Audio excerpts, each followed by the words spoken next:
why you brought it up. Would you like it? Good evening, everybody. Thank you for joining us here at the Dark Side in Sarasota, Florida. This is Paul. This is Eric. There's a Rose behind the camera. Hello. We have sad news. This is the last day Eric will be with us. He is fleeing the country. There's like 4 warrants out for his arrest. I don't know what he did. He won't tell us. I stole the Great North American X-Men supply. I don't know what that means. I just stole all the X-Men comics in all the of North X-Men America. comics. We didn't even. He wasn't even tell us until we heard him talking about like non-extradition. Yeah. Was it Argentina? Is that where you're going? Yes. to be clear, the me not being on the show after tonight that part is true. I just want to make it clear. So is the rest of it. I don't. Yeah. From now on, like we're gonna. Oh, we're gonna be like. Eric can't be here today. He's being chased by snow leopards. We're going to bring in postcards that he sent us while he's on the run. Yeah. Like poorly photoshopped. Like he's wearing like a sombrero. Yes. Or like in Oktoberfest later on. Yes. Like where's the world is from San Diego. For some reason, I feel like you own Lederhosen. I don't. I feel like you should. Anyway. If this is your first time joining us, we're sorry. There's a link below. Fill out the form. Then we will invoice you promptly after the show. Yeah. We tend to ship them out on Saturday afternoons after our Saturday show. However, this Saturday we are going to be at the Tampa Bay Comic Convention, so we will not be having a Saturday show. It's going to be a fun weekend. We should be right at the entrance, so if you're going, as soon as you walk in, give us a wave. Yeah, I've seen some of what they're taking. Buy some books. They're taking good stuff. Yes. We're taking a lot of stuff. Bring your wallets. So much. I'm worried about driving that van. Godspeed. It's going to be so heavy. Like, I've seen how many books they're taking. It's a lot. So many. It's a lot. Well, yeah, it's a lot. So yeah, we have a flat $9.99 shipping. So pretty much, if it fits in the envelope, it's $9.99. Even if it doesn't fit in the envelope, I'll just cram stuff in. Yeah. Ooh. Save on Just shipping. fold them over. Yeah. Squeeze them in. That's painful. Don't say that. We also lately have been giving our bigger spenders a little gift. Mm-hmm. Yes. Of random poster that we've been getting. So. Completely blind random poster. Yeah, we don't know what it is. I mean, I've looked at them in the past when we get them in, because like Marvel will send out promo posters, and like I'll look at them, but we have no room to display promo posters. Yep. So I've got a stack of them. We just give them out. Hey. So spend some money, you get a free poster. Indeed. Maybe it's cool. There's definitely a few Alex Rosses in there. Oh yeah. Anyway. Not soaked in pee.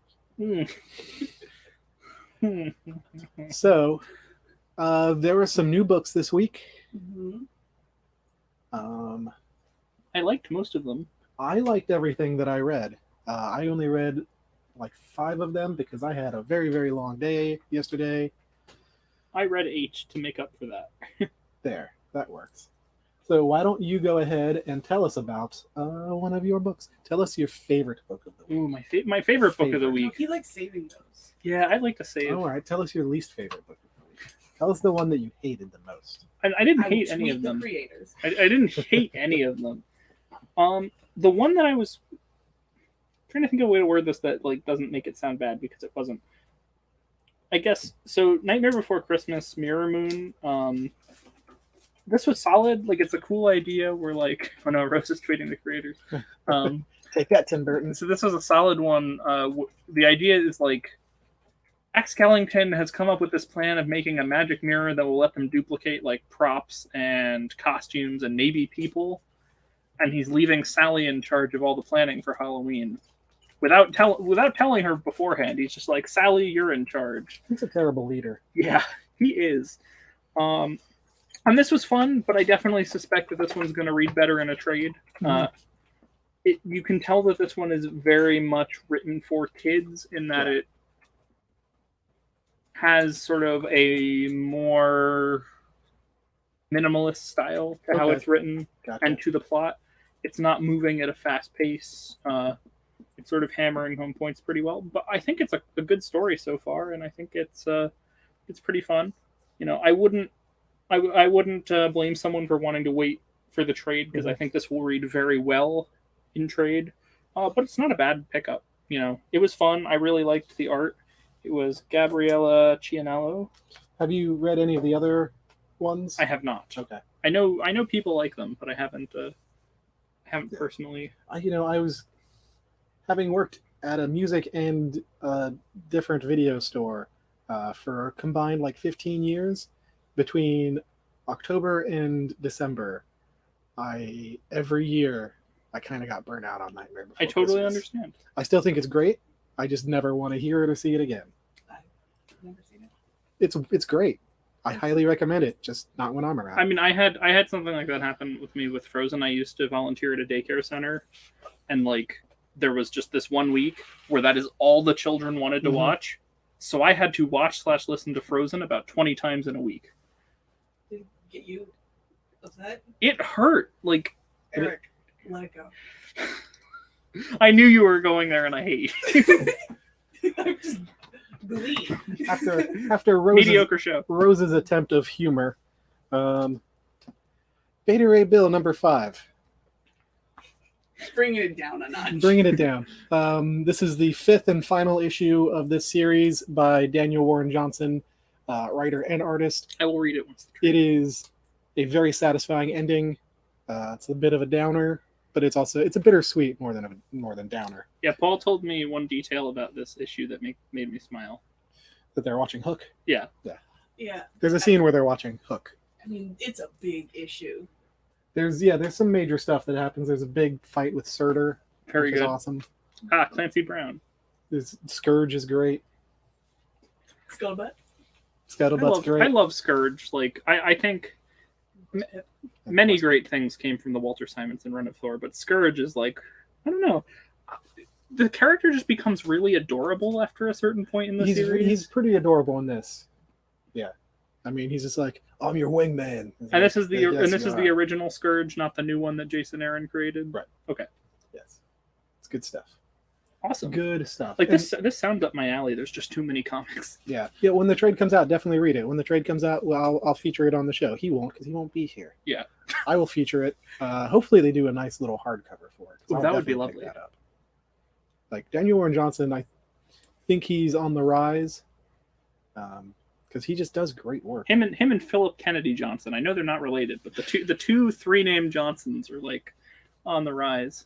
On the rise. Because the other one is doing. I'm going to ask for a double feature here and tell me about the 2 new Milestone books. I was going to save those for last, but we can do those.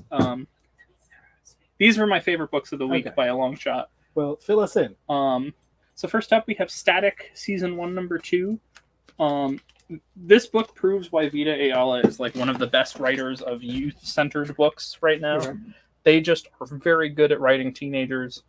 And I quite enjoyed this book. We see a little more of Virgil using his powers here, and a little more of just what's going on in Dakota with regards to all the Bang Babies, which is what superpowered characters are called in this universe. And also, you sort of see a bit of interconnectedness as we get a cameo from Hardware ahead of his book starting next month. And this was just a really good issue. There was also like a very honest, if brief, conversation about like a very honest, if brief, conversation about like the issues that a lot of Black people face with the American medical system, and I kind of appreciated that being in there. And I just thought this was a phenomenal issue, and Milestone continues to, in my personal opinion, be the best stuff DC is putting out right now. I believe it. Because I read the first issue of that last month, and I enjoyed it a lot. Speaking of Milestone, Icon is my favorite of the Milestone characters. mine's Static. Yeah, everybody's a Static. I know, I'm not special. And Static is cool, but there's just something about Icon that his story is great. And I forgot to grab the 1 in 25 for this. Oh well. So Icon and Rocket number 1 was also quite good. This one is much more of an origin story because these are characters that people are less familiar with than Static. So you sort of see Raquel Irvin, who is going to be Rocket. She sort of is in with a bad crowd, and they break into Icon's house, and that sort of sets them on a path to being superheroes. What I really like about Icon, at least as he's portrayed here, I can't speak to his earlier appearances. He almost is the reverse of Superman in that he doesn't see the point of trying to use his powers to help people. Yeah. And I really find that interesting. That's like their whole story arc, is that like that's the whole like that's their origin, or she like breaks into his house and then like she's like, you have superpowers, why don't you a superhero? And yeah, Milestone is definitely it's good. They have a great, at least in the old stuff, they have a great like duality. Good. I think they will under Reginald Hudlin. Dynamic. That's the D word. Yeah, if you have read the original Milestone stuff, a lot of this is retellings of origins thus far. Yeah, but there's new twists to them. Yeah, I think the first story arcs are going to be like the origin stories, and then they're going to bust out with like new stories. Because these are the season 1. I think the way they're doing it is they're doing mini series, and this is quote unquote the way they should season 1. Yeah, and they'll be doing multiple mini series, but these have both been phenomenal. I don't want to say a lot because I don't want to give it away, but the art team here is really good too. Doug Braithwaite, Andrew Curry, Brad Anderson. I just love this book so far. I love them both, and I cannot wait for Hardware next month with Dennis Cohen and Bill Sienkiewicz on art. That'll be cool. That's like my favorite art team. So I've got vinyl number 2 here. If you don't recall what vinyl was from a month ago, it is about a serial killer who's being investigated by the FBI, and the FBI agent, that's the word.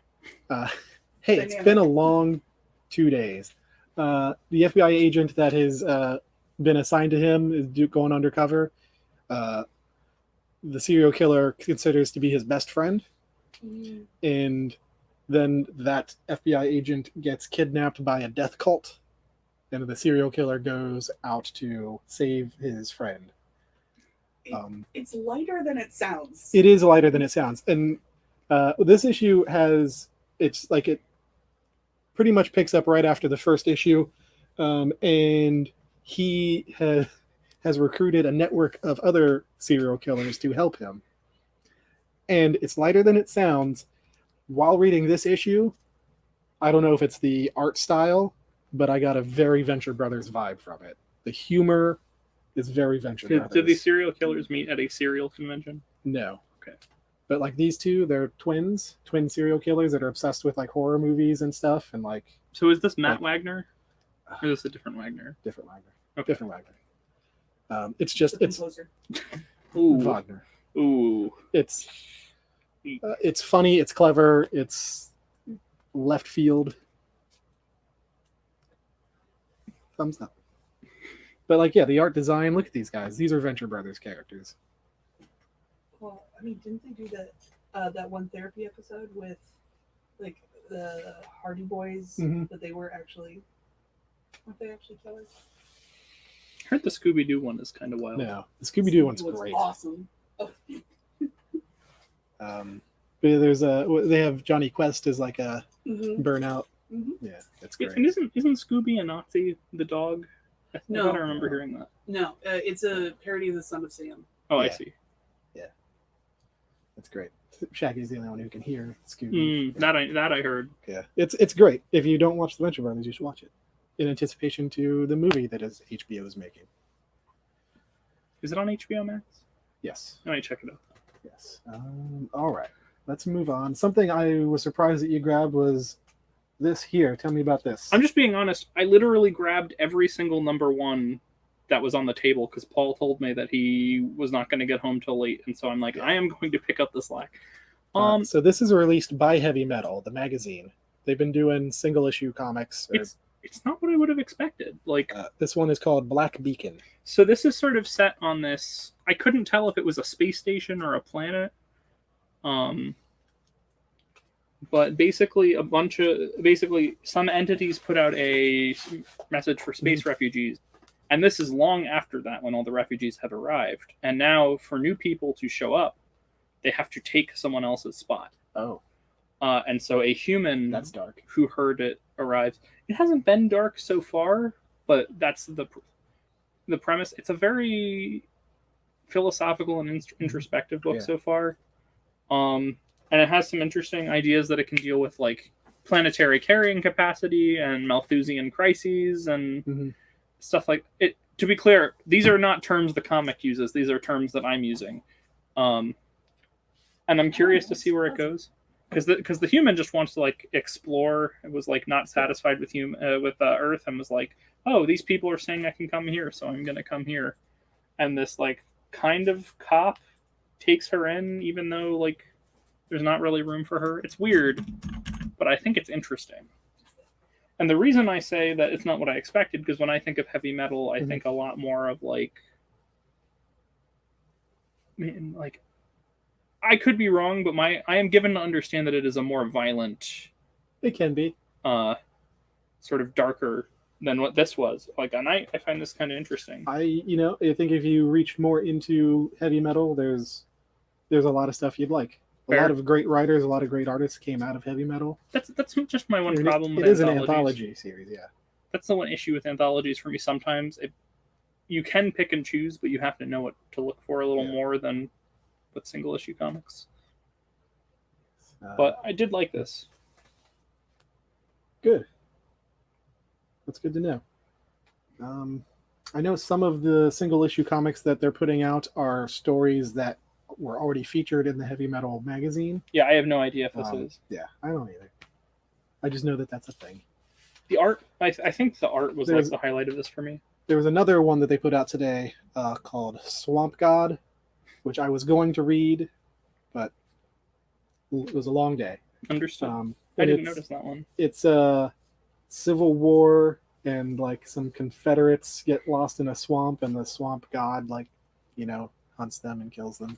That sounds fun. Yeah. Basically a swamp thing. Or a man thing, which apparently might be one of the new Marvel movies. I believe it. All right. Let's hit up some Parasomnia. This is a Colin Bunn week. Yeah. So Colin Bunn had 4 comics come out today. I have 2 of them here. There was this. There's another one here. There was the 4th issue of Phantom on the Scan, which I had been reading, and it's very good. And then 4th or 5th issue of the Valiant's Shadow Man, which I've never read any Shadow Man. I didn't realize that was him. Mm-hmm. Wow. He's been doing the last few series for that. Nice. Which apparently is really good, but I've never read any Valiant, really. I've read a little bit because the owner of the comic shop I used to go to in New York was like super, super, super into Valiant and just pushed it on everybody. So anyway, Parasomnia number 2 with great artwork by friend of the store, friend of the show, Andrea Moody. He's great. He is great. He's wonderful. He's a very nice guy. He does a good art. Indeed he does.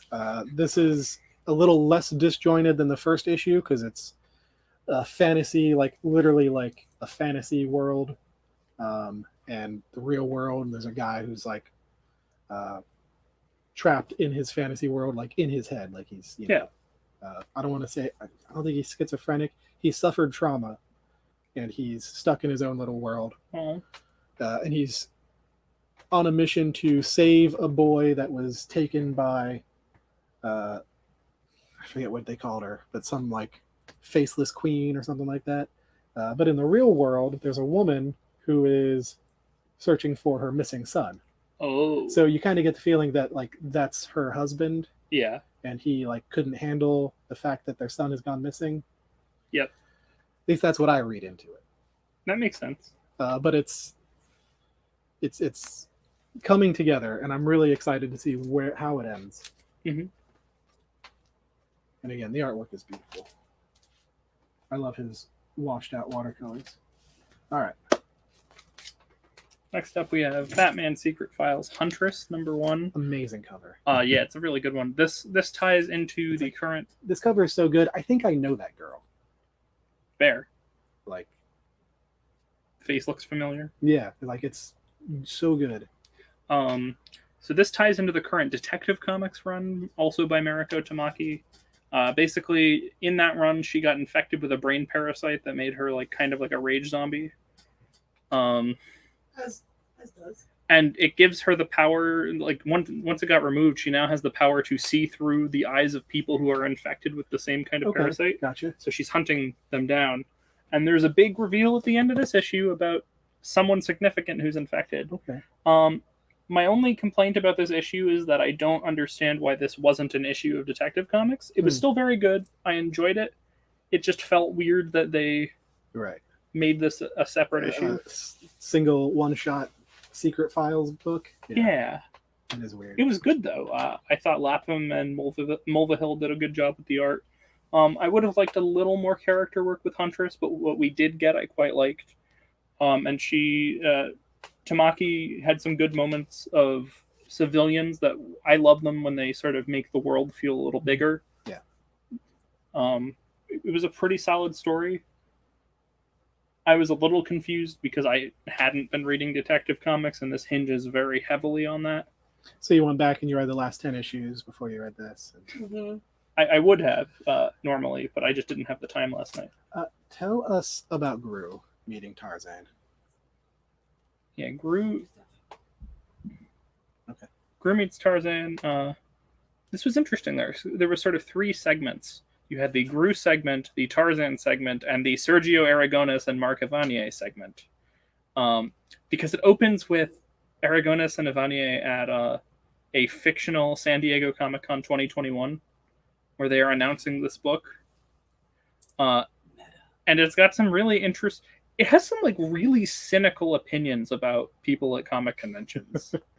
Like, you have this one vendor who's like, cosplay is great, but they have no pockets for wallets and stuff like that. Just some weird... It's very observational. Some weirdness. But it was fun. I definitely enjoyed the meta part the most, but the Tarzan stuff, he was fighting slavers. The Gru stuff, he was basically people were offering him cheese dip to not destroy their towns. And That'll keep me from destroying towns. And then, Aragones and Evanier were doing that. Rose is rushing us. Okay. She's doing the whole TV producer wrap it up thing. Well, I mean, costumes could. I mean, if you're Batman, you have your Bat credit card. It all depends on the costume. This is true. You could be Pocket Man. This was the Sounds other like a Rocket Man, but with a P. Colin Bunn book that I read this week. This is issue #1. The last book you'll ever read. It's very good. It's essentially, if you've ever seen the John Carpenter movie In the Mouth of Madness. It's a book that drives people violently crazy. Isn't that just Atlas Shrugged? No. Okay. Violently crazy. It's very good. Highly recommended if you like that sort of thing. This came with some covers. There's the B cover. Hold on, let me make sure I got these in proper order. Yep. There's the C cover. There's the D cover. This came with two. Where's the H cover? 2 covered covers. Who knows what's under them? Are they nakedness? Is it violent? Who knows? Is it Unless you look it up. introspection? Yes, that's terrifying. That's worth covering. All right, and I'll talk about these last 2 a little quicker. First, we have Runes, Son of the Black Wolves, which I'm shocked is not a Warhammer 40k fan fiction. It was like a Viking shows up in 9th century Scotland, and the Scottish really don't like Vikings. And he's praying to the gods, and he got sort of like stranded there by his own people. It's interesting. And there's sort of a tease that we're going to get some more magical stuff in the later issues, which I think is cool because I like magic. Magic is fun. This wasn't super my cup of tea. However, I do think that this is probably something a lot of people will like. This just wasn't This wasn't my book, but I think it's not a bad book. It's a pretty good one. Just it wasn't what I like. And lastly, a book I really liked, Amazing Fantasy #1 by Care Andrews. Care, I think it's Care. Andrews. So, Captain America in 1943, Black Widow sometime in the Cold War, and Spider-Man maybe in the 60s. It's not really clear. I know it's supposed to be high school Spider-Man. Okay, so 60s, 70s. All get kidnapped from where they are in the middle of a big struggle and show up in a fantasy world. And it was really fun. I really liked it, and I'm looking forward to seeing where it goes. Yeah. I love the throwback covers on this. They're both awesome, yeah. Your favorite is the A cover, right? Yeah, I mean, Same. the A cover, like, not only is it just wonderfully rendered, but it's just a great homage to the sci-fi fantasy pulps of the day. Yeah, I do kind of like the more classically Marvel cover. Like, this definitely feels like something you'd get at a drugstore in the 60s or 70s. Okay. My last book for the week is my favorite book of the week, as the first issue was as well. It's Barbaric #2. It is amazing. It's so good. I thought you were going to say it was barbaric. It's funny. It's funny. Unlike me. It's funny. It's violent. It's violent. There's the second cover for it. Very pretty. And then there's the third cover for... Oh my god, they covered it up. Who knows what it is? I don't. Is it? The thing with this issue, like, I loved the first issue. I thought it was funny and clever, and like didn't expect how good it was going to be. Yeah. This issue, they start their adventure, and it's a Hellboy book. Like, it's a Hellboy story. Like, the tone, the kind of, like, the way they interact with, like, the bad guys, the specters, Only unlike everything. the last Hellboy It's book, just it's not set in my hometown. It's just very Mignola-esque in its lighthearted, macabre And storytelling. who is it? It's Michael people I don't Moretzi. know. Yeah, I know Michael Moretzi because he was doing some of the Star Wars Adventures okay, stuff. but it's like Vault is killing it. Both of these books are Vault. Yeah, we have a nice variety. We've got Heavy Metal, we've got Source Point, Dark Horse, Tokyo Pop, Image, and Marvel and DC. Yeah. Not a ton of Marvel this week, but Well, they need to write better books. they're writing a lot of good ones. They're just not doing #1s, and that's what I tend to focus on. We pulled some of this week's variants. I'm going to show you the handful of Momoko covers, because we know people love the Momoko. Got a playset of Momoko. This is my favorite of the Momoko. Which one is it? The Gwenpool. Yeah, the Gwen. It's just really good. I think that's just Spider Gwen. Whatever. Spider-Gwen, that's what I meant. The Black Cat one's really good too. Nice contrast with the black instead Yeah, of I the love white. I love the Black Cat one.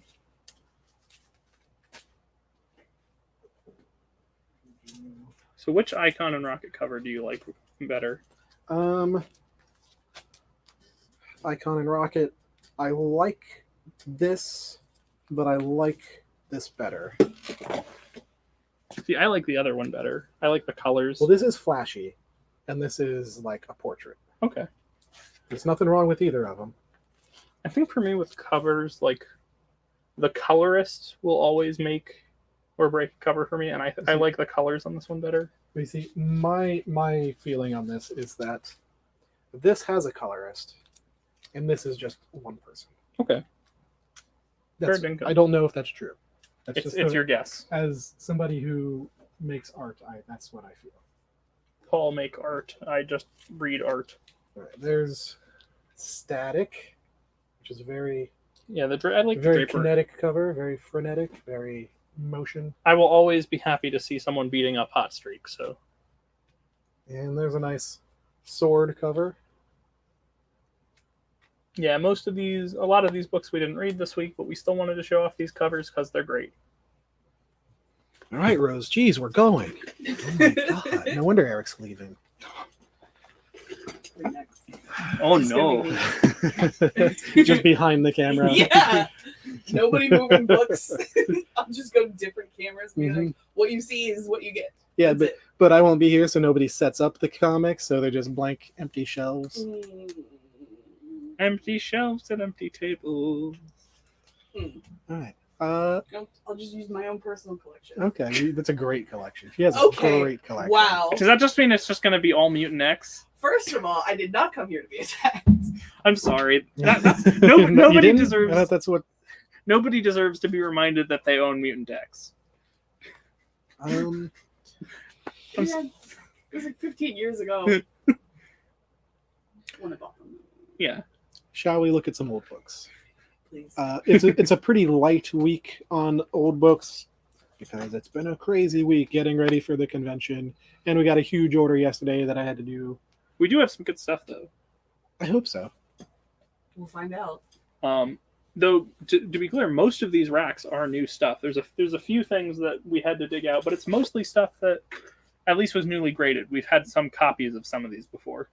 Are these in numerical order? Yes, they are. All right, let's get on to some Captain America. This is issue 307, the first appearance of Madcap, a character rumored to be in Deadpool 3, even though they haven't even started filming. I don't know how I'd you believe it. speculate on a thing. Someone like could that. have stolen a copy of the script or read it.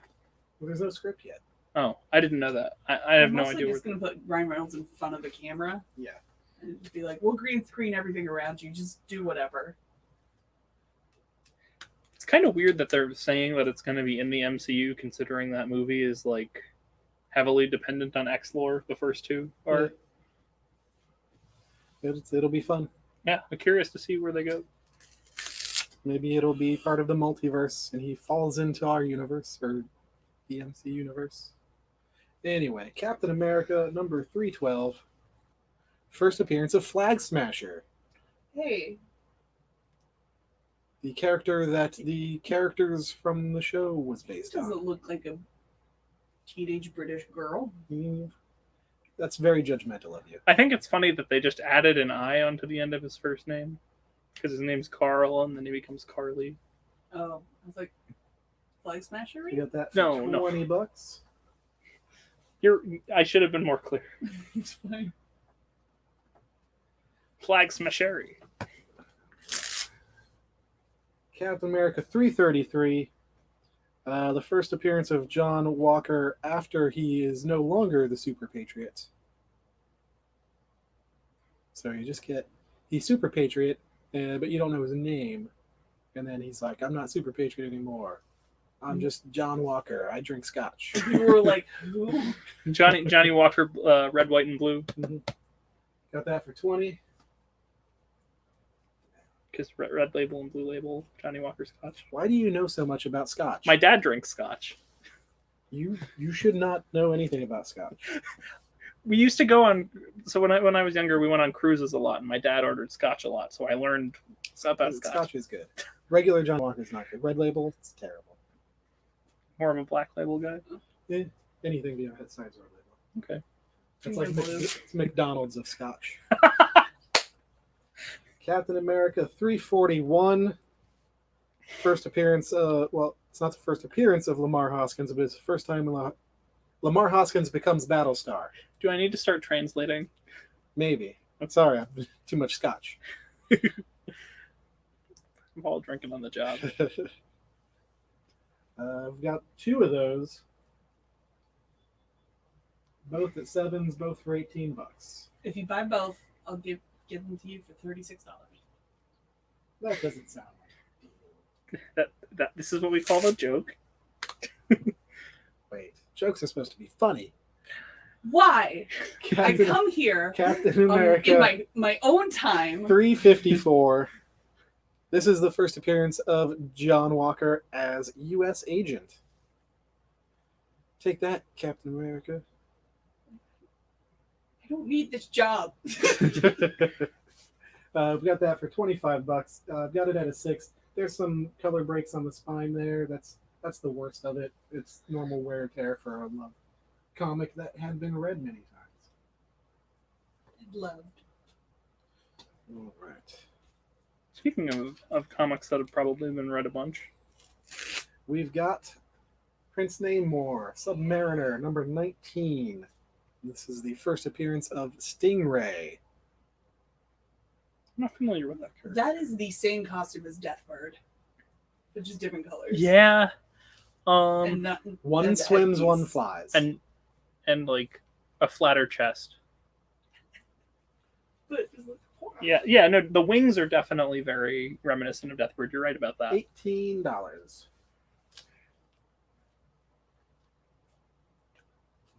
Nothing can stop the Stingray.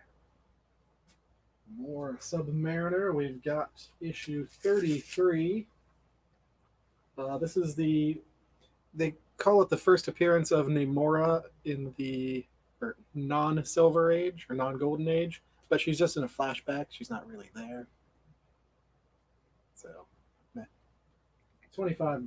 I wonder if she'll show up with Namor. I don't know. We will find out in 2 years. Or 10. Who knows? We've got Tales to Astonish number 61.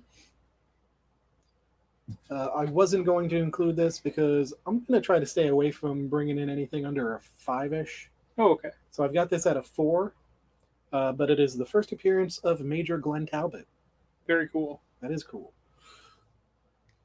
He was Probably in the- not going to show up in the MCU because he was on Agents of S.H.I.E.L.D. Yeah.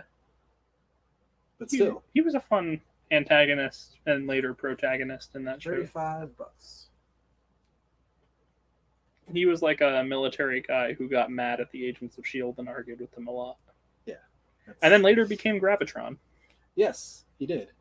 Because Yeah, I think right. in the comics he is Gravitron. Right. I think I only know Gravitron from the Avengers animated Earth's Mightiest Heroes. Okay, I need to watch that one. I've heard it's good. I only know Gravitron from the Carnival ride. Mm-hmm.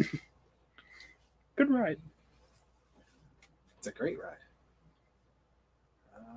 Tales to Astonish number 80 for $25. What are you laughing at? Are there any covers with Namor smiling No. and just having a good time? No. No. It just No, he's so cranky. he's a cranky man. Man-fish. I mean, Fishman. he's the king of Abslantis, and all he says is Imperious Rex. Though there was that one time. And he's an exhibitionist. Yeah, definitely. I forget who it was. I think it was Hope Summers joking that he was going to Imperious sex someone. That's funny. Yeah. $25 for that. I read that page and it made me lose my crap. Tales to Astonish. I think I said Astonish. Astonish. Okay, Sean Connery. Practicing my Connery. Tales to Astonish. Astonish 81. First appearance of Boomerang. Marvel favorite Boomerang. I mean, a version of Boomerang has been a big part of Amazing Spider-Man in the current run. Not this Boomerang, but a Boomerang. The first appearance of this Boomerang can be yours for $20. And what's the grade on that one? That is roughly a 5. Not too bad. All of our grades are roughly grades because I'm not an officially trained grader. He is not the certified collectibles group. I found a Tumblr post of every time Namor has smiled in And, comics. and it's like 3 panels. There's a few. It seems like most of them are against his will.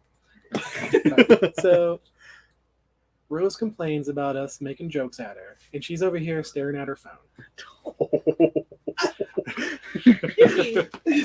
we're having a She's showing me naked pictures of Namor. God, we're all really punchy tonight. What do I have here? Tales to Astonish number 100. This is a key book. This is the big, giant, epic battle between Hulk and Namor. This is at a 5 for $45. Is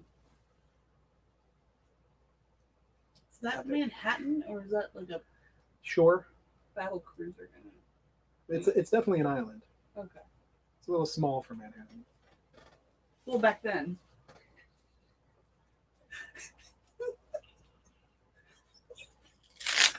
Next up, our most recent book on the shelf, we've got Simpsons #1.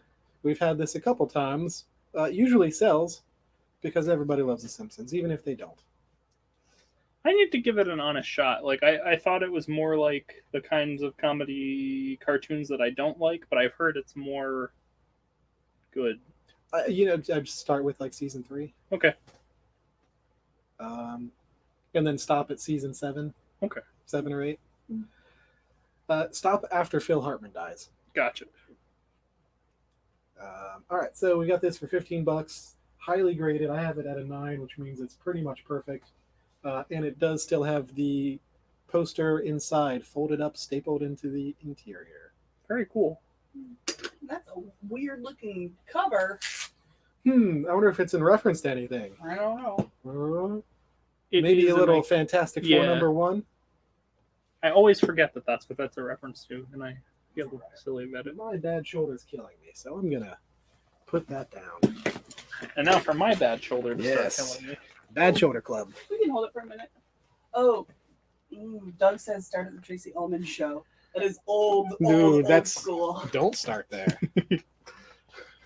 that's Also, hi, Doug. Oh, he says so you can see how much better it got. that's fair. Okay. Watch the first couple skits and then That's. jump to season 3. Very well. Mm-hmm. We can hang on that for a minute. Yeah. Relax, Eric. Yeah. Do a little dance. Also, wasn't naked. I didn't see any clothing. He had to be at the. Oh wait, no, that's just his feet. Yeah, The wings. His feet have wings Yeah, because that makes perfect sense yeah. for fish to have wings. I mean, show it. He's not naked. I see his drawers. No, Yeah, that appears unhelpful. really good. There we go. Yeah, no, that's naked. Yeah. I see them. Look, if it's so little that police would arrest you for indecent exposure. Can I get you to It's sign naked. a sworn affidavit that is naked? Yeah. Okay. Absolutely.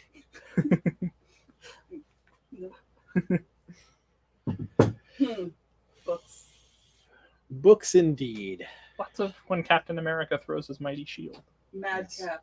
I mean, I'm assuming that's a play on like Uh-huh, Captain? yeah. Okay. Yeah. And then you've got Flag Smashery. Uh-huh. Yep. And then it's also he's saying "Who am I?" He's clearly singing Les Miserables. Who am I? Can I condemn this man to slavery? Pretend I do not feel his Nerds. agony. Yep. This innocent who bears my face, who goes to judgment in my place. I prefer the Liam Neeson one.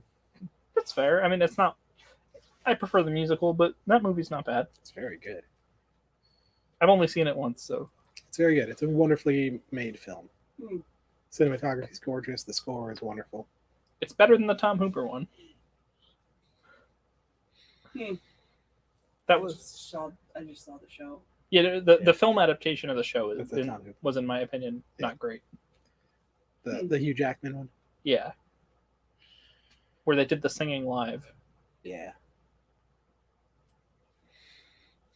didn't work so When well. is our podcast on musicals? When are we starting that? Next week. Yeah. Well, you're gonna be busy. I mean, you've got your wrestling one, Yeah, the one where you just like have outbursts in French. yeah. The one that I'm French Tourette's. the one that's not a joke that I'm actually working on, where myself and a group of my friends will be discussing adaptations of the X-Men.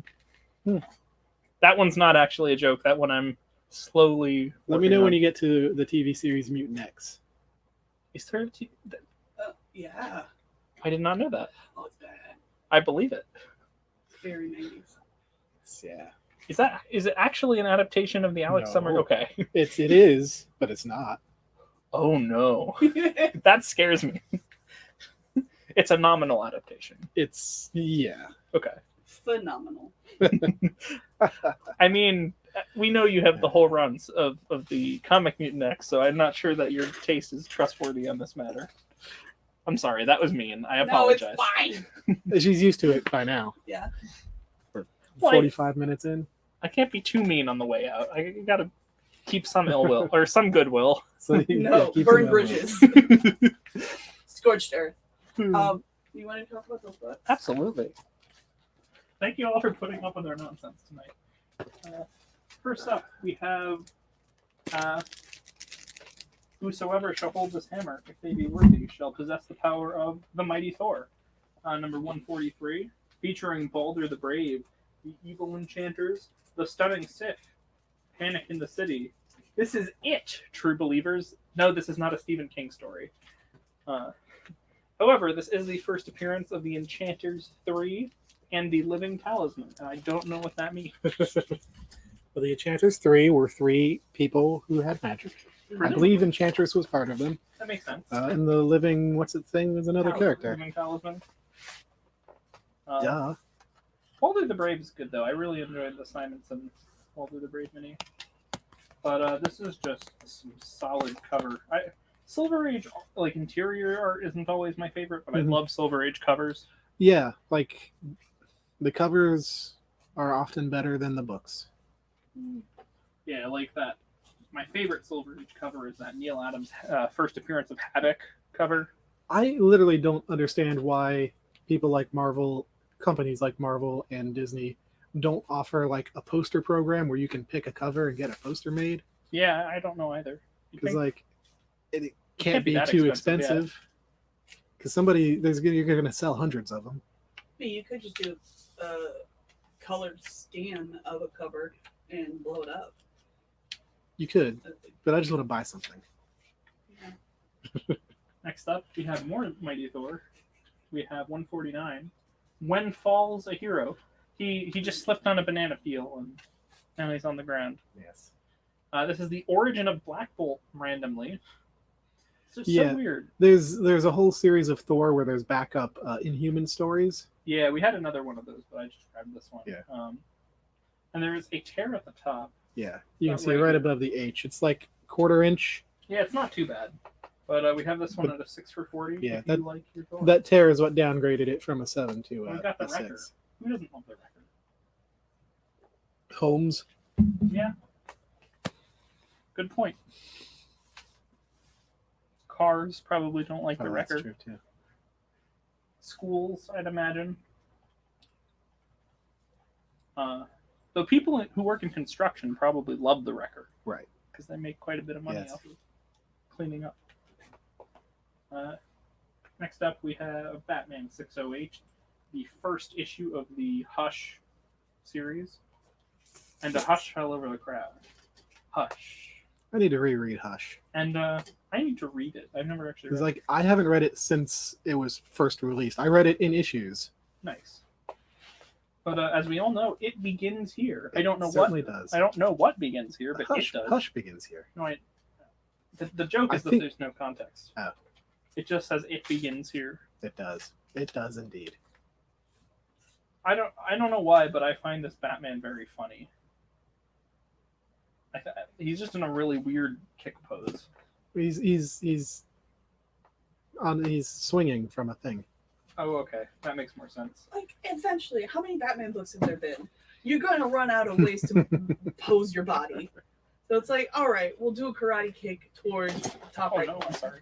It's all right. It's all right. It's your last day. You were allowed to break one camera. Well, I'm not allowed to break it. I'm allowed to kick No, it. you're allowed to break it. We also have the second issue of the Hush storyline. Yes. We have Girls' Night Out. It's called for some reason. It's got the poison ivy. It's got the Catwoman. It's got a couple cats. She's got one foot in the air for some reason. He's being strangled by plants. I'm mouthing. I'm complaining about the light, Oh, okay. and he's like, "What do you want me to do about it?" Basically, and then Okay. I was concerned that they were upset with my comment. No. I like the cape on this. It's very Yeah. throwback to McFarlane I doing agree. Batman. Spawn. It's very good cage. Yeah. And this is the first appearance of Thomas Elliot, who will later be revealed to be Hush. Spoilers. I'm not going to spoil a book that is, or I don't care about spoiling a 20-year-old comic. I do. I was gonna reread it. I forgot who it was. Oh, it was Rose. Remind Your me of it. Hush. Next up, we have one more Batman. Well, we have two actually. We have two copies of the same book. I believe at the same grade. Yes. We have Batman #1 from the New 52 at a 9 for $50, and this is the first appearance of a favorite of mine, Harper Row, aka Bluebird. This is the first of the Scott Snyder run, Yes. the legendary run. He had written Batman before this, but not as part of the title. So Yeah, he did, wrote Detective Comics, he also wrote the Black Mirror, which Batman story. was Was in that Detective okay? Comics. He also wrote the superb, or he co-wrote with Kyle Higgins the superb Gates of Gotham miniseries. Haven't read that one. It's good. I think you'd like it. Okay. He also created Night Runner, who is the Batman of Paris, who's like a character I really like. Okay, Eric Lasco. Eric, I don't like Batman Lasco. He doesn't like Bruce Wayne. Yeah, so this he doesn't like the marketing of Batman. This was all the Dick Grayson era, and I love Dick Grayson as Batman. Like that part was great, yeah. Excuse me while I display encyclopedic knowledge of Batman. I know a lot about comics. Okay, I've read a lot of them. But yeah, Night Runner is the Batman of Clichy-sous-Bois, which is a arrondissement of Paris. Oh yeah, I had one of those once. Yeah. But it cleared up. Yeah. I thought it was a pastry. Yeah, Night Runner is a cool character because he's like, I think he's one of very few Muslim superheroes that DC's had. Does he run at night? Yes, because he was a free runner, and he sort of gets infamy because he free runs at night with like a mask on because he's a Muslim man in Paris at the time and didn't want to get murdered. Fair. And then Bruce sees the guy and is like, "This is the guy, gonna make him Batman." Was this during the that was it the Incorporated? Yeah, Batman Incorporated, because you had Dick Grayson as the Batman. Yeah. You had Dick as the Batman of Gotham, and then Bruce. I don't know was if I want to traveling read the that world. or not. I think you'd like it. With Grant Morrison, right? So this was at post Grant Morrison, Okay. but Batman Inc. is good. Moving on from my surprisingly large knowledge of Batman, we have something I know and prefer more: Star Wars, Dawn of the Jedi #0 at a 9 for 30. This is by Ostrander and Dersma, a favorite team of mine. They did Star Wars Legacy, which is one of my favorite books. And this is a guidebook to the Dawn of the Jedi era of Star Wars. I'm not sure. There's no actual comic. There's no narrative comic in there. It's Okay. literally a guide. You I learn sometimes about like the it when they origin do of the those. Force, That's sweet. other things. I like it when they do those sometimes, but not usually. Like, I think the one issue of X of Swords that I don't own is the guidebook because I just. Now, how are you going to know what things are doing if you don't have the guidebook to guide you? I think I did a good job understanding it without, but that's because I also read a lot of Captain Britain, and that's crucial to X of Swords. Captain Britain is one of the newly announced possible Marvel movies. That would be so. And I think that's who Henry Cavill that they're trying to get. Is he English? Yes. Okay, very English. I always forget. I think he would be a good Captain Britain. I forget how broad are his shoulders, because that's Broad. that's really important to Captain Britain. Like the best way I've heard him described is a rugby thug. Thugby. I'm curious if they did a Captain Britain movie, if they would introduce Megan Pusanu in the first movie, or if they would do her later. We'll just have to wait and find out. Yeah, I'm sorry that I went away from Star Wars. And hey. Captain Britain. It's No problem. fine. But John Ostrander's great, Jan Dersma is great, and this cover is gorgeous. It's your last day. We don't have a show on Saturday, so this is kind of like last day before spring break. That's kind of the vibe going. Yeah. Yeah. Like last school day where it's Mhm. like you don't even care. Yep. Yeah. Next up we have Origin, the Wolverine miniseries. So the only one of these that we actually have priced is the first issue at 8 for $25. Yeah.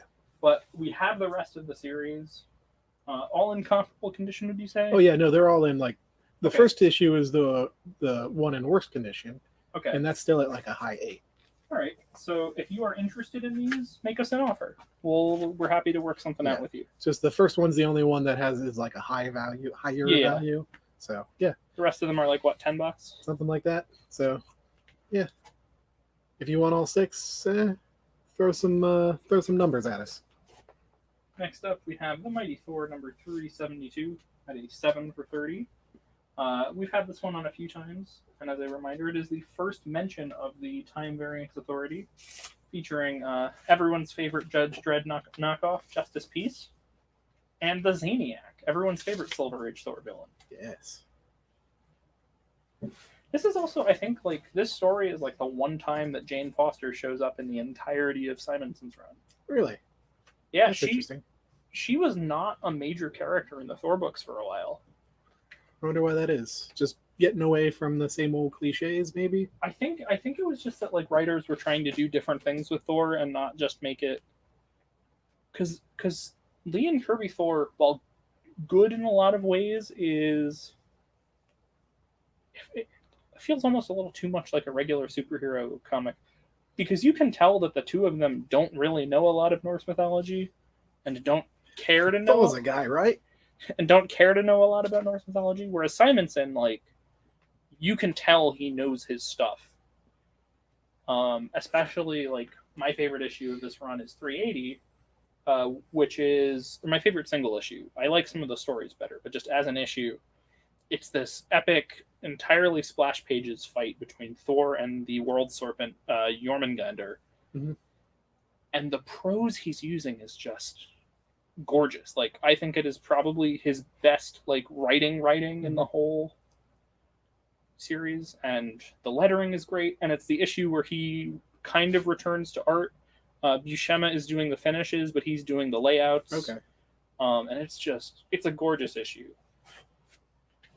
I love this run of Thor. Like, I could write an entire sonnet just about how much I love this run of Thor. Right. You just did. Well, that wasn't quite a sonnet. I did wax poetic about it, though. Speaking of things that are good.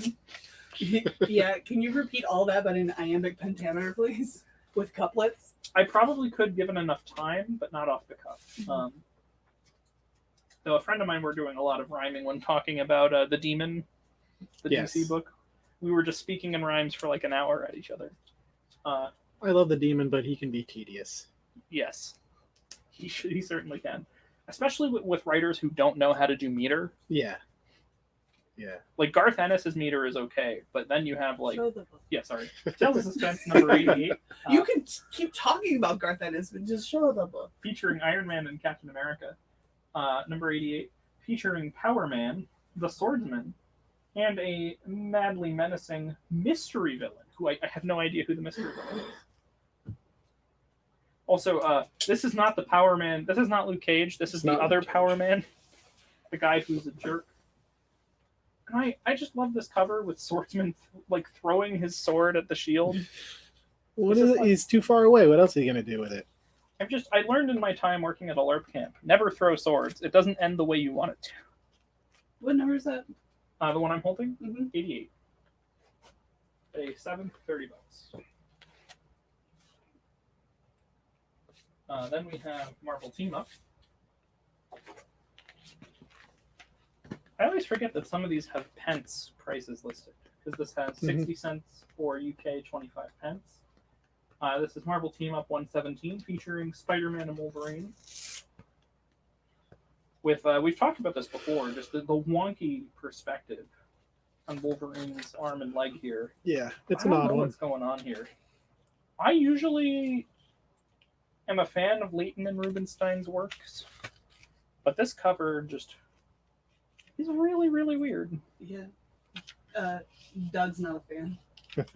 I believe it. He Doug, has a Bigfoot Wolverine. Doug has very good and distinguished taste when it comes to X-Men, so I'm not surprised that he does not enjoy this particular cover. Personally, I love it. I think it's great. Oh, I think it's delightful, but it's also terrible. Like, I appreciate it and I enjoy it and it makes me happy, but it's not a good cover. Like, it sounds like a character like in like a weird series like Ecstatics or something like Yeah, that. definitely. A character named Bigfoot, and literally he just has one really big foot, and like that's it. Speaking of Ecstatics, I'm excited because Peter Milligan was talking about how the sequel series is still going to happen. It got delayed due to COVID, but it's called, I think, The Excellent. for that. Gotcha. Yeah, I remember them announcing it. I looked up the Madly Menacing mystery villain. Yeah. It was menacing. Okay. It Was was it? madly menacing. It'll drive you mad. Red Skull. Oh, okay. Yeah, That's menacing. that's pretty menacing. Yeah. I was gonna say like Annihilus or something. Annihilus would be great. I actually want to see how Captain America, like by himself, would deal with Annihilus. I just love Marvel cosmic stuff, so Annihilus. Galactus. Something. Captain America versus the Phoenix. Keep throwing your shield, dude. Speaking of the Phoenix, Hey. that was an actual segue. Next up, we have. I'll show these two together because they are a pair. A pair of what? The last two parts of the Dark Phoenix saga. We have X-Men 136 and 137. Bring those up just Yeah. a bit.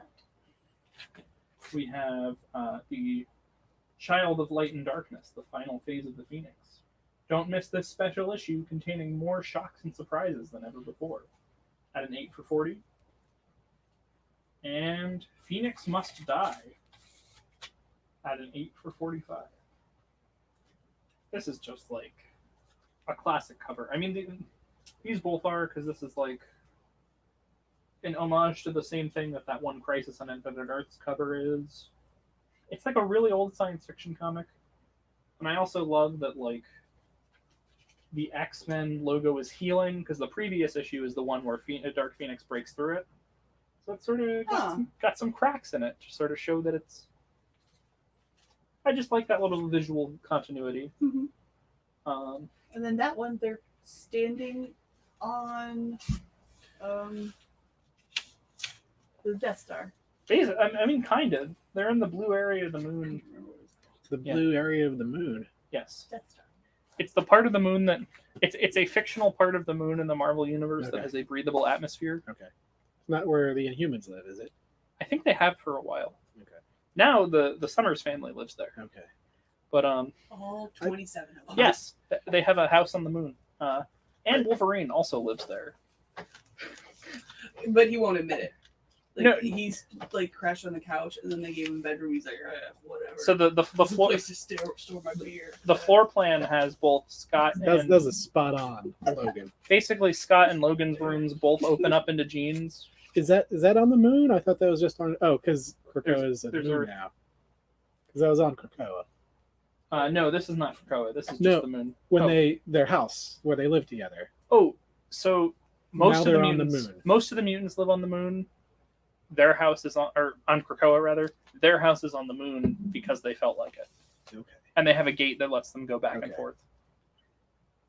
Hickman's X-Men run is wild, but I love this issue and I love this cover.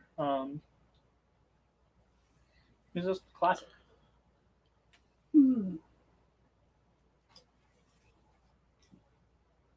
And we have this at an 8 for 45. That's the death of Jean Grey.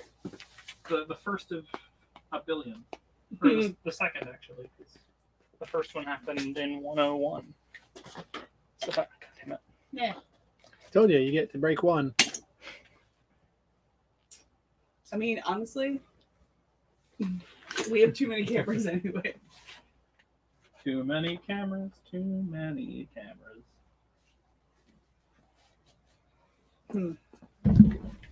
What else we got?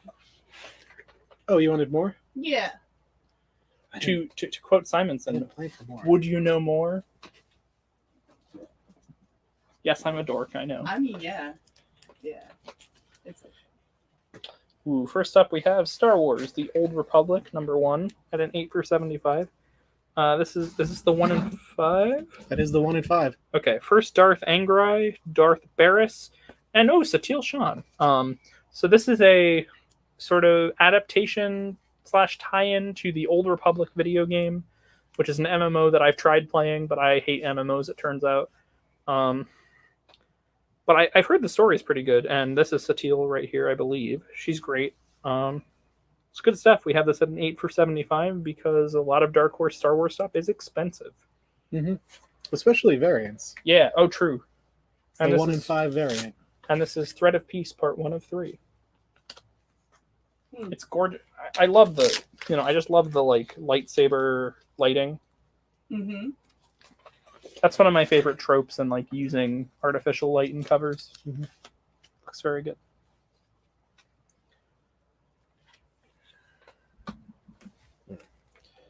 We've got more Captain America, issue 323. Hey, that's my birthday. I literally just realized that. We have 3 copies of it, all at a 7 for $65 each. This is the first appearance of Super Patriot, John Walker. later to be revealed as John Walker. So we've got 3 of those. First, Super Patriot. Rose is thinking. I just got the Scotch reference. Johnny Walker, red, white, and blue.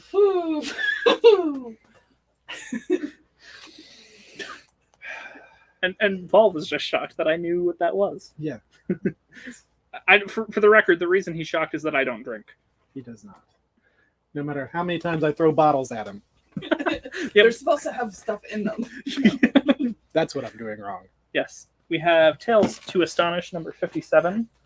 Like Paul said, we're trying to move away from lower end stuff, but this is what we have tonight.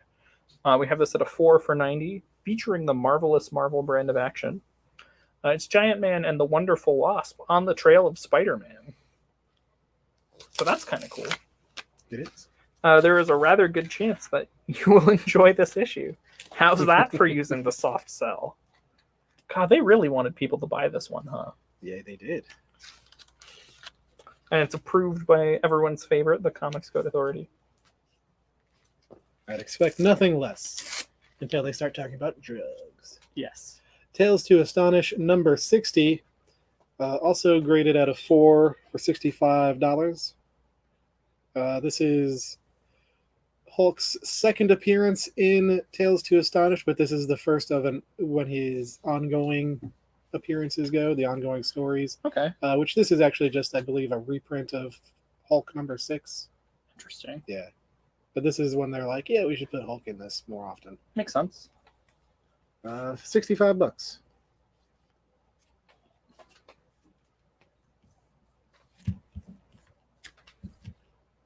Next up, we have the Mighty Thor number 147, The Wrath of Odin, which anyone who has read Jason Aaron's run on Thor will be very familiar with. Odin's pretty wrathful in that run.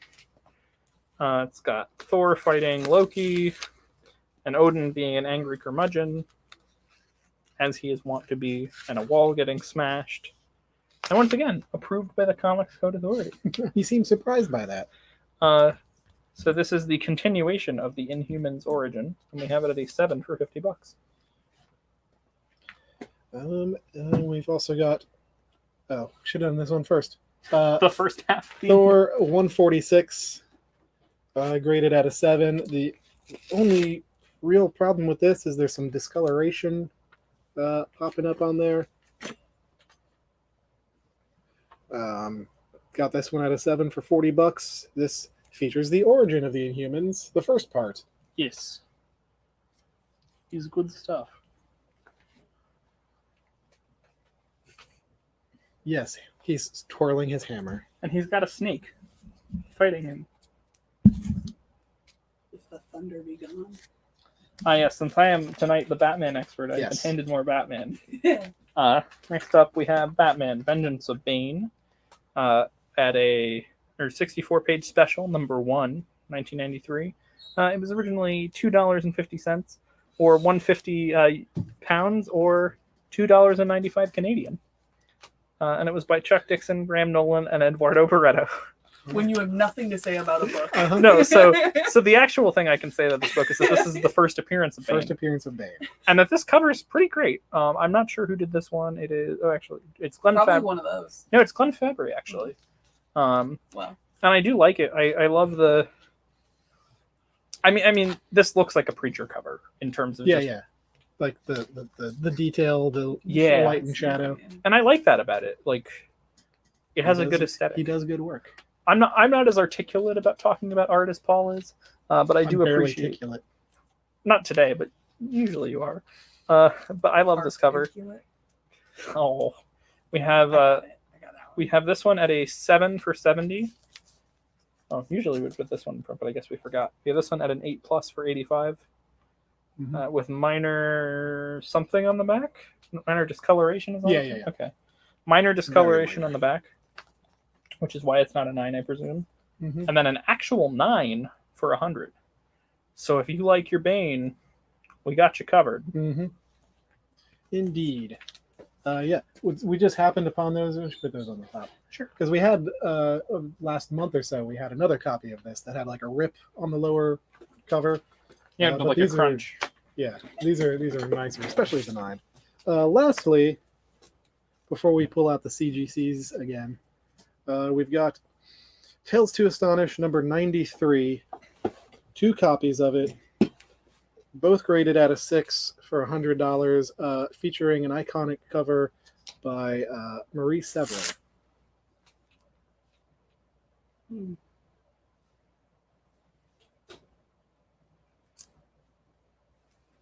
That one was 12 cents. Exchange rate? Oh God, probably like $1, $5 now, somewhere around there. Yeah. Canadian. Oh, Like I said, we got 2 of these. They're not in Like perfect 20 shape, cents. but they're in good shape, and they each have their different flaws. Like this one has a little bit of like the spine there is definitely beat up, but then this one has a little tiny tear at the top. So.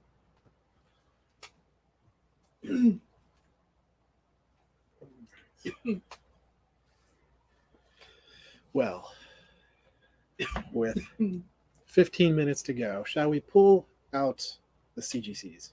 indeed Yeah. we shall.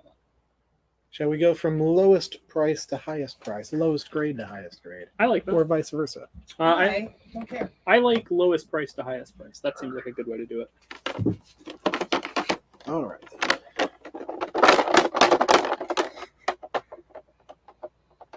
All right, looks like they are in order. Here you go. Ooh, yes. First up, we have one of the greatest comics of all time.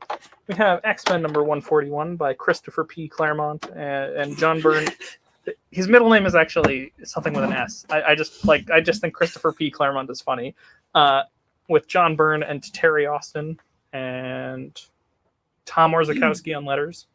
Why didn't they? I'm mad that they didn't include the letterer. This is the first appearance. They didn't invent them. I know, but they credit literally everyone but the letterer. And Tom Orzechowski somehow managed to make Chris Claremont dialogue fit in word balloons. Like, that's a miracle. This is the first appearance of Rachel Summers, the second Phoenix, Avalanche, Destiny, and Pyro, as well as the alternate future characters. And we have this at a 9.4 for $285, which this is a book that wouldn't have been quite this high a couple of years ago, but everything's higher now. Inflation. Yes. And just in addition to being one of the greatest books of all time, it's one of the most iconic covers. It feels like at least twice a year I see some indie book have a variant that is this cover. Yeah, absolutely. And just what a cover it is. And just recently, was it the Girls of Dimension 13 had one? I think so. And then earlier, another one had one. We got Kate Pride. We got Logan. One of the Sumerian books had one. Sounds right. Got Cyclops is dead. You got Colossus and Storm captured. Nightcrawler dead. Angel dead. Iceman dead. Beast dead. They say that Sprite's captured, but Sprite's right there. Magneto's captured. Oh, Jean's dead. That's unfortunate. But this is a good book. Doug says top 5 book, top 5 cover. Yeah, I think I agree with that. Next up, we've got, speaking of Fabry, we've got Preacher number 1.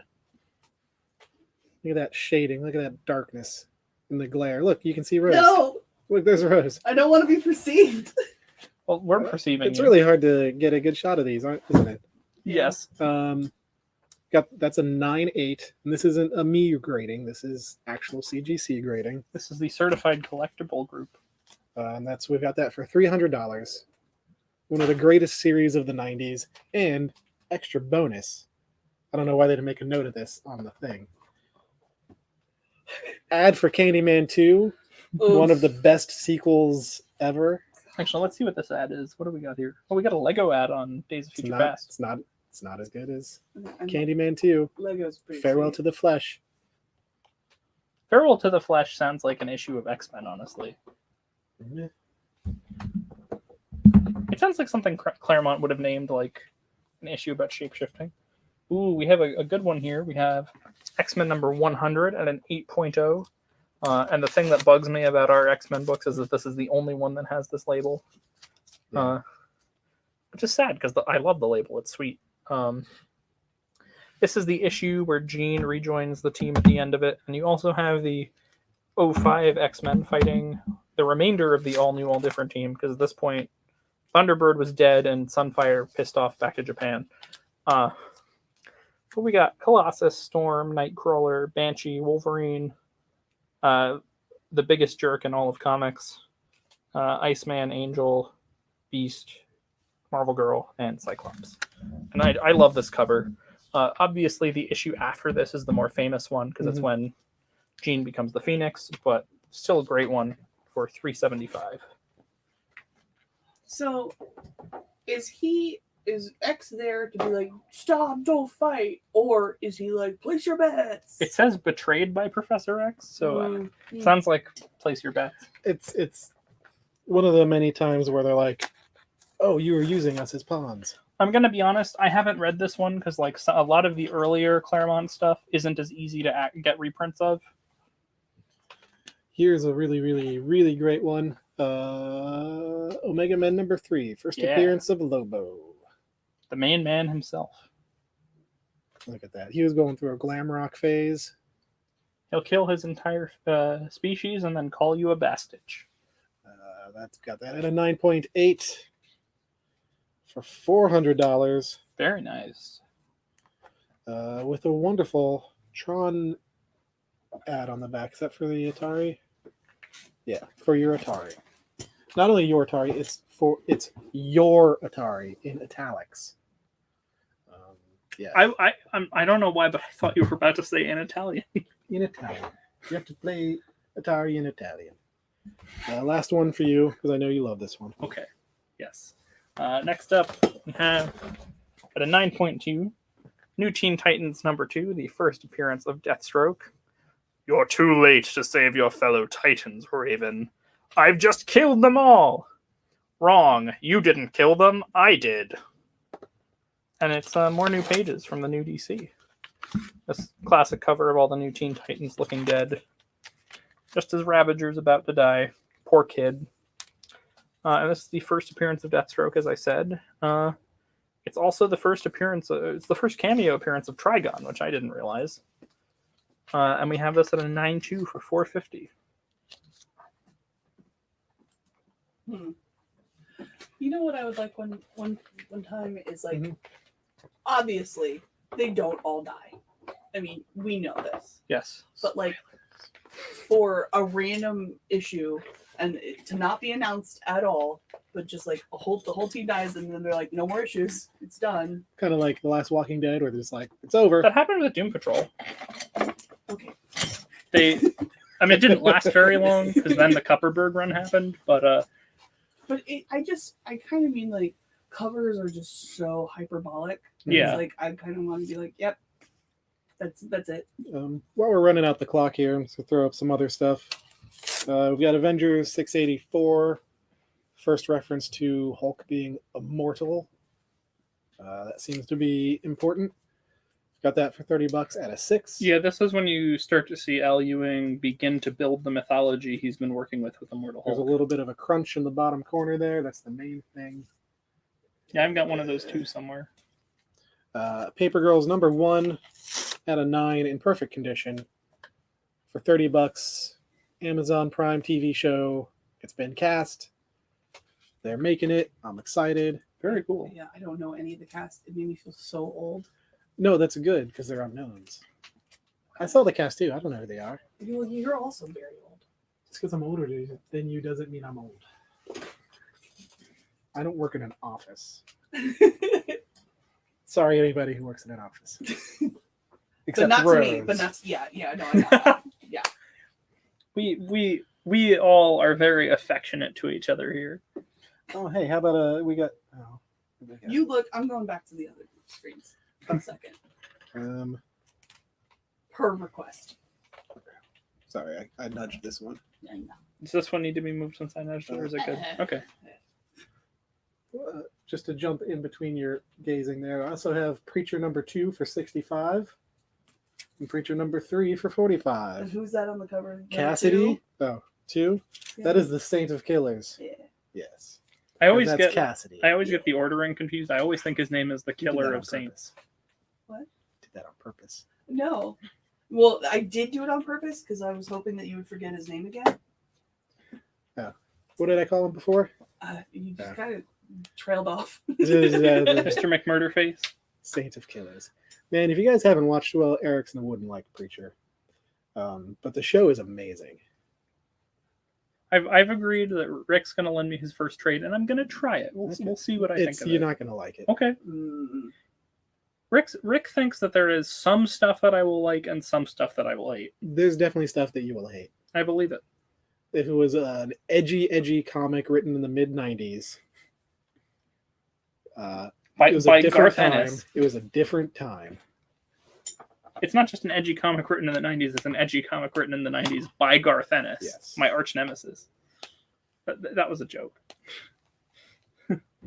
Rose is making it. She's going to at Garth Ennis. Ah, crabs. I got a new phone, so none of my stuff's logged in. I don't know my Why is everybody password. getting new phones? Because mine was Is it new old, phone and season? it wasn't keeping a charge, and I thought Oh. that would be important for this weekend. It would be. And also, they made fun of the plan that I had because it's so old. So even buying the new phone, I'm paying less per month. Oh, very good. Yeah. They were like, "You have minutes? We haven't had minutes in years." So you have enough money to buy Preacher number 1. I do, because I work in an office. Mhm. Any Fight, other books? fight. Any requests? What time is it? I do have to get to bed tonight. We're gonna go have a meeting. Well, yeah, he has to after the How meeting. about the first issue of the first ongoing Deadpool series? Ooh, yes. Very, very near perfect condition. I rated at a 9 for $100. Do you remember who this is by? Is this the Say names and I'll know. Is this the Joe Kelly? Yes. Okay. Because I can never remember what's the ongoing, because I know Mark Waid wrote the miniseries Yes. that he said he hated writing. Yes. But that makes sense that Joe Kelly was right away. Because this looks more a cartoonier, Mhm. fun style. How about Doctor Strange number 2 for $45, rated at an 8.5. So Versus really the good. Defenders in a world he never made. Different book. Is it? I thought it was this one. Oh no, this one. He hasn't memorized. We've had this one on the show so many times that I memorized the. Quit being a nerd. Mm. Ow, my shoulder popped. Oh, my shoulders are falling apart. Oh, I feel you. Like a little Lego man. Paul and I are bad shoulder club. Well, it's like the Bullet Club, but less impressive. Sure. That's a wrestling. It's a wrestling. I get Well, it. Rose is making a face. It's a wrestling thing, Rose. Eternals number 3, first appearance of Cersei, the main antagonist of the new movie. Protagonist. He's I get my guests confused. Deuteragonist. For $75, and that's out of 6. yeah. Imagine what a 9.8 would be. Yes. Imagine that thing that we don't have. $2,000. I don't think that's actually what it would be. I'm just being. I think it's time to say goodnight. Yeah. That's So all she wrote. thank you for joining us. Thank you, Eric, for your time with us. Yay! I guess this means we'll never see you again. That's a lie. You will probably see me like. Do you work Fridays? I forgot. No. Okay. No. Okay. You'll probably see me next Wednesday. You're not Well- allowed in this room though. No. Officially. Okay, Comic staff only. that's fine. I don't care. Yeah, no.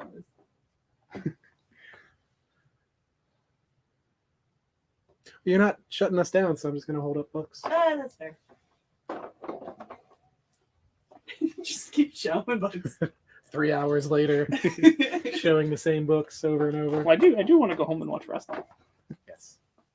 All right. All right, everybody. Have a good night. Hopefully, we'll see some of you this weekend at the Tampa Bay Comic Convention. Yay. Introduce yourself if you're there. And so we everybody- can say, hey, it's you. I will miss all of you, as I will not be here Ever again. on the show. I mean, I'll be in this shop, but I won't be on the show. Ever again. Yeah, so have a good night. Have great lives. Enjoy your books. And keep reading comics and keep being awesome. Ever again. Oh, that doesn't work. Have a good night, everybody. So long, farewell, auf Wiedersehen, goodbye. I promised Andrew I'd sing something as Kermit, so. Just seeing how long you guys would go.